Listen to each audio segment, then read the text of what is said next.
Hey everybody, David Cantrell from American Family Funding with your recap of the week, economic and housing news. Well, again, we were talking about being a broken record, and here we go again.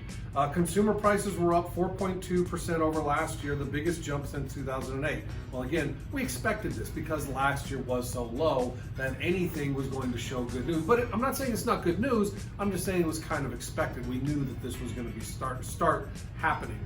Producer prices also showing a big rise in April, again because they're going year over year and last year was so low. But I don't want to take away that this is very good news, because also jobless claims fell as well, which means people are hiring, people are getting back to work, the country's opening up. We heard that masks for fully vaccinated people no longer needed outdoors or indoors. So things are really going to start ramping up, and these numbers for the rest of the year are going to seem huge. Again, not bad news, it's good news, but make sure we realize that it's, we got to understand where our starting point is as well.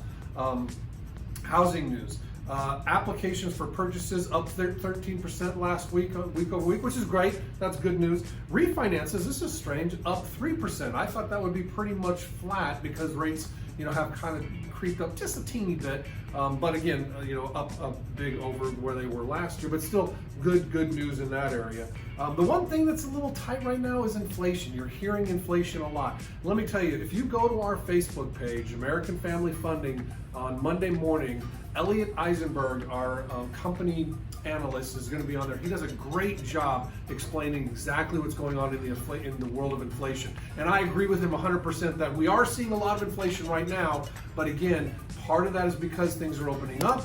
Part of it is because we have a supply chain chokehold or a bottleneck because things were slowed down. Now things are picking up. People are getting out there wanting to buy everything.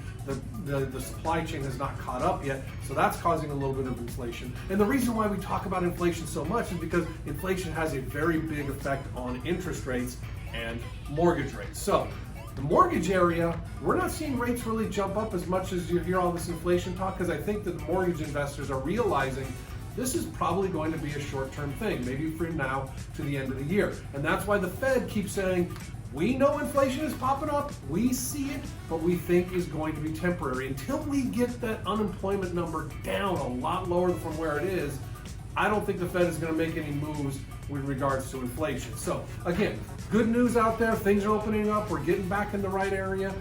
But do keep in mind that things were really slow last year, so those numbers, while good, are a little bit higher than they might have been normally, but still very, very good news. So until we see you again, stay safe out there, guys.